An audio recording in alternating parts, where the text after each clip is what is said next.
Leaving Terra Nova National Park, we had one of our longer runs, almost 3 hours, to travel to the tip of the Bonavista Peninsula, a route designated the Discovery Trail. We had a site for the next 2 nights at the Elliston Municipal Park, a 15-minute drive from the town of Bonavista, where Newfoundland was first discovered by European explorers. On our way, we would pass by the historic town of Trinity.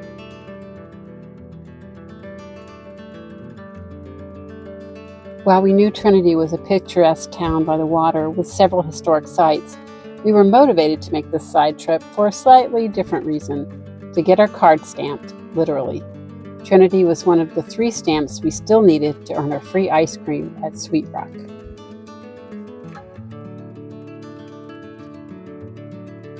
Yesterday's summer weather had vanished overnight, so it took some willpower to order some ice cream as a very chill wind blew over us at the top of the overlook at the edge of town, but we were not to be deterred.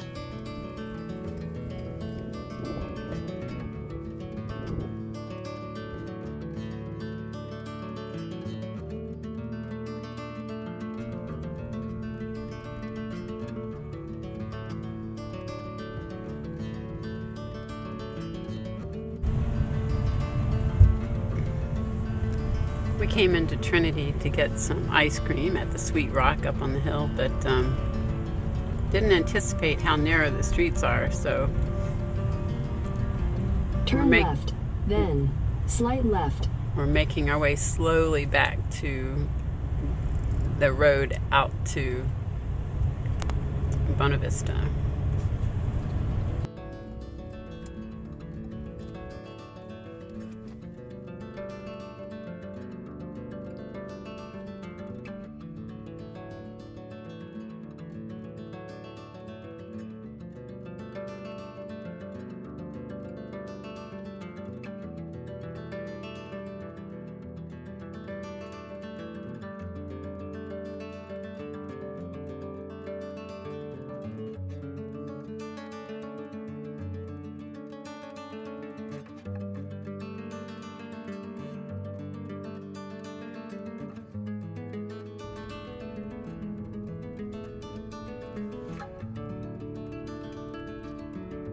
Continuing further north, we arrived in Elliston around 3 p.m.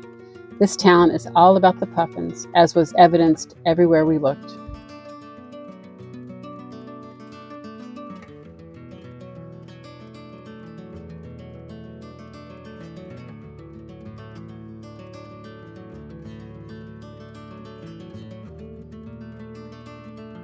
The weather hadn't warmed any, but the rain had stopped, and our campsite at Elliston Municipal Park was only 1 kilometer from the puffin viewing site, so we didn't waste any time walking up the hill to see them. The Elliston Puffin Colony is on a rocky island and nearby cliff where the puffins return each spring and summer to raise their young.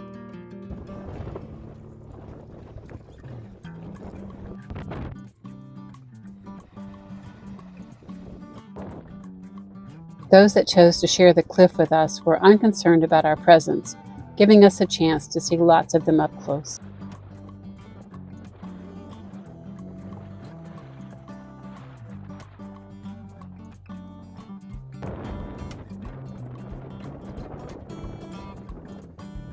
Puffins spend most of their life at sea, bobbing on the ocean or diving deep to feed on fish.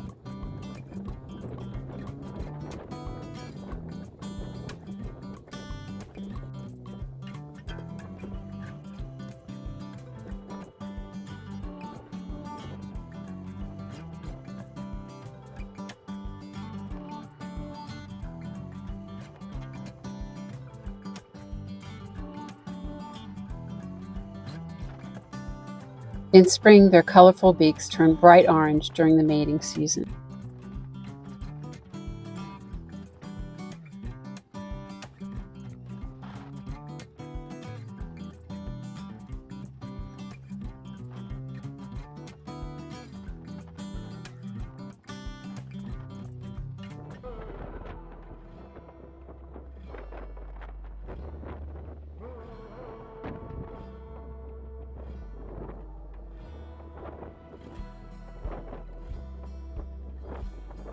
Puffins mate for life, the pair taking turns to watch over a single egg.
At the entrance to the Puffin viewing site was a display about Elliston's other claim to fame, the root cellar capital of the world.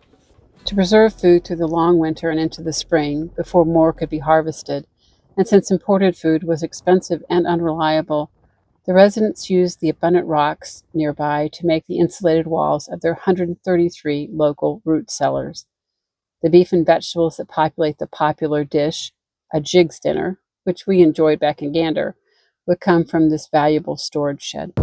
Elliston is the root cellar capital of the world. Who knew? And I'm gonna go check one out.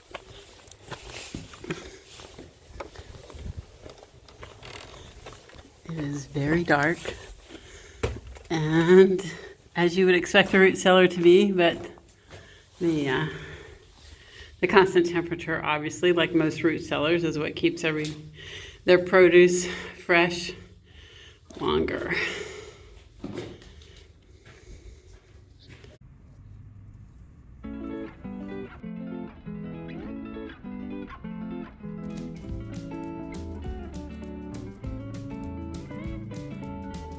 The next day, we made the short trip to Bonavista. The center of town can get busy in this popular spot, so we had to look carefully for parking, which we found behind the Ryan Premises National Historic Site.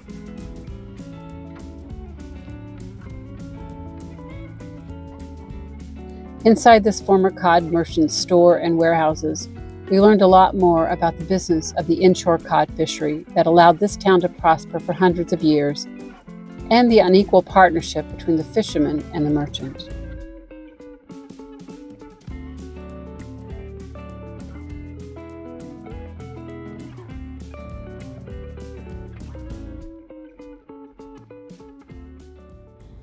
So in the early morning hours, fathers, sons, and so on, they went out. Bonavista was a good example historically of an inshore fishing town, family-based. Caught the fish, day's catch, days like this, near shore, late morning, early afternoon, they were coming back with the day's catch, and all around the coast it was repeated in that way. It could be thousands of pounds of fish aboard, depending on the scale of operations. You tie up at the stage head, pitchfork, fork the fish up. Now, all family members converged at the stage head because you want to get this stuff out of the heat and on the salt as soon as possible. It's no good to proceed. Okay, 5 or 6 year olds probably put the fish up here like this. Cut throat. Nice aptly named because you cut the throat, cut the abdomen down the vent, and about 3 inches further down there where there's going to be the sound or backbone for the one that's splitting, is all. I'll show you now as we go through. Now, split. Next person pulling out gutting. The entrails should come out somewhat like this, with a gory mess, of course. The header is going to be there, that person. In reality, this was wedge-like, kind of sharp. Fish comes over, it's like something like this. Also, for human consumption, The time. cheeks. You're going to cut down, and then pull, and Yeah. make sure you're not gouging out too much of the meaty part here. Right. That's because when I'm going thumbs down, that's going to be going against you later when it's cold or grated. Okay? You come up to salt stage. Now the women, the shore crew, they had to be ready now in position to receive this fish and salt them in. Light bulk salting, keep in mind here. 1/4 of an inch of salt. Now, salt is down, and in comes the fish. And you had even an area like this where we are now, 3 to 5 feet high, light bulk salted in. It's light bulk salting. Too much salt, you can burn them up. Later, when grated or cut, see, not enough salt, not enough, yes sir. Or you get this red discoloration, red shank. Nearby, relatively, you go up a ramp onto the flakes. And they knew, of course, not to. So, it's gotta go like this, after a couple of days, then you roll. Okay, at the merchant. In this allotment, merchantable. Great. You might see a defect, but he's going to quickly call it Madeira. Just a name. Now, Madeira Island is near Portugal, but they say it was more or less just a grade, not really necessarily location. But anyway, continuing. Oh, got some done there. Not right. Oh, right away. Gone out as the third and final grade in the hard dried stuff, West India. That went to the Caribbean, the poor nations. Tail broken. Not split good. West Indies. Madeira. Merchantable. Number 1, say, per Kento would be, let's say, $9.50. Okay.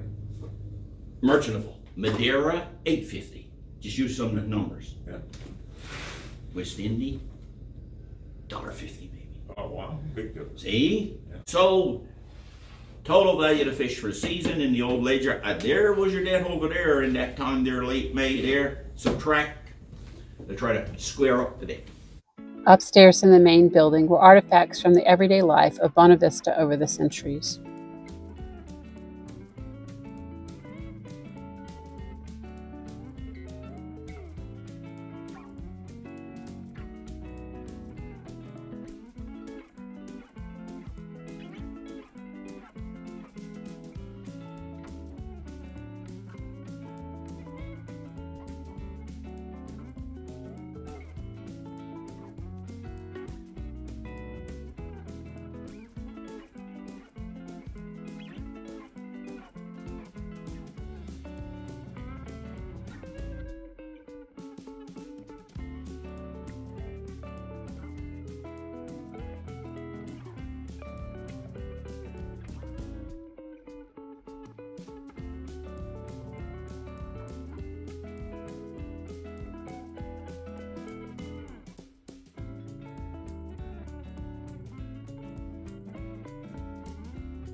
As inshore fishing stocks depleted, the focus turned to the offshore fishery on the Grand Banks.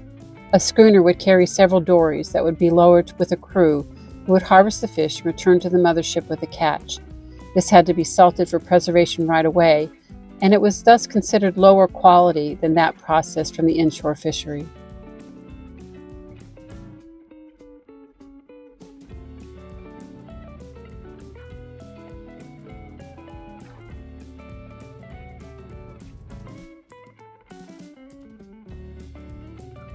The sealing hunts were conducted on ice floes well out in the Atlantic. The work paid well, but was treacherous.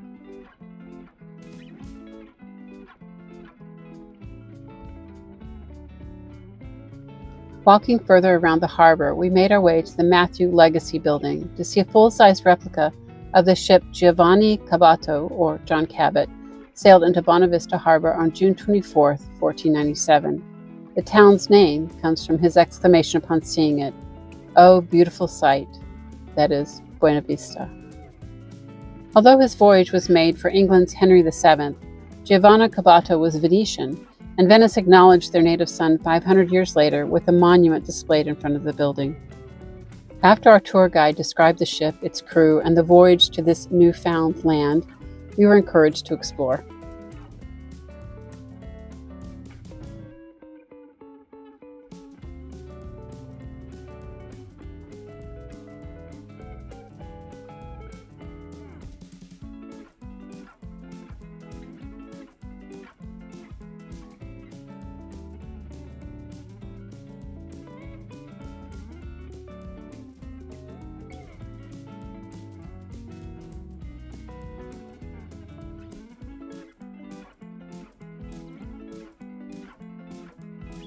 Just like Orion Jr., our small sailboat, this boat was steered with a tiller.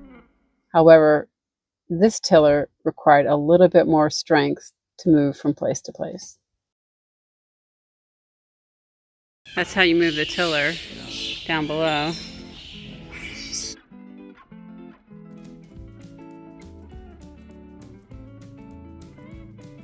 Only Cabot and his first mate had their own quarters and a bed. The rest of the crew had to find an open spot in the cargo hold. This replica was built to honor the 500th anniversary of the Discovery voyage. Its twin, built in Bristol, England, sailed across the Atlantic for that anniversary, which Queen Elizabeth II honored with a ceremony here as well.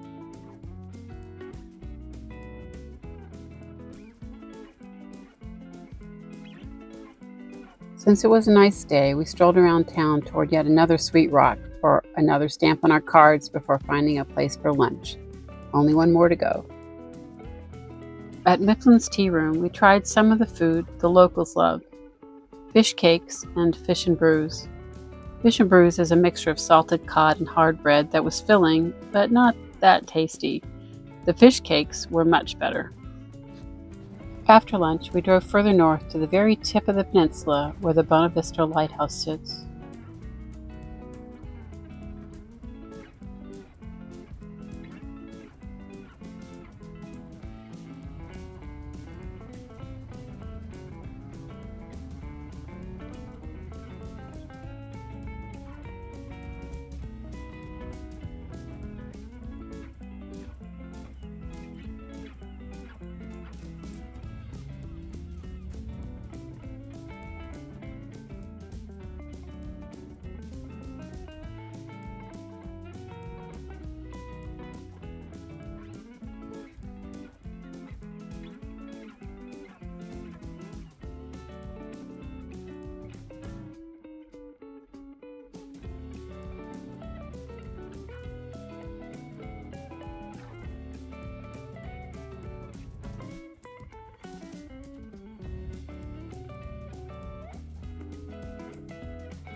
So we were at Landfall Municipal Park, and this is the place honoring where John Cabot made landfall and discovered Newfoundland.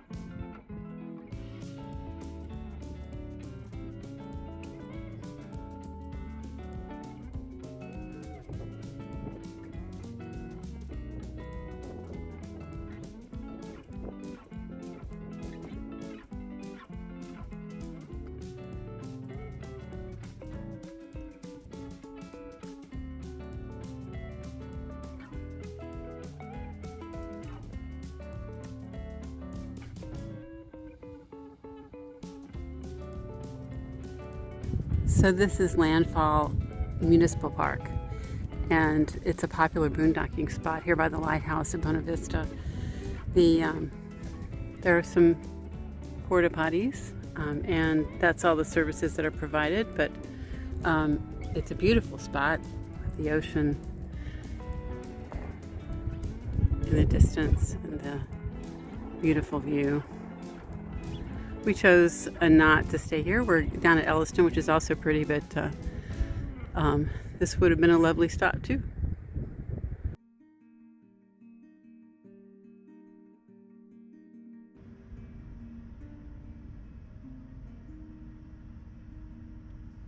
Returning to Elliston after a day of touring, we stopped by the Sealers Memorial.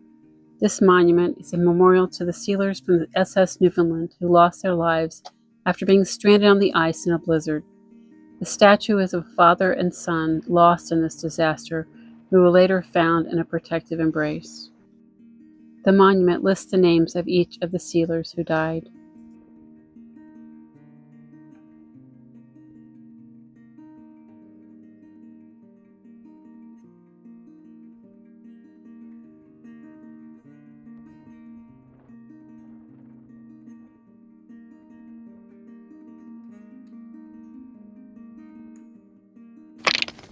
Let's say this is all sand, but the water, I mean, this is all stone, but the water is sand.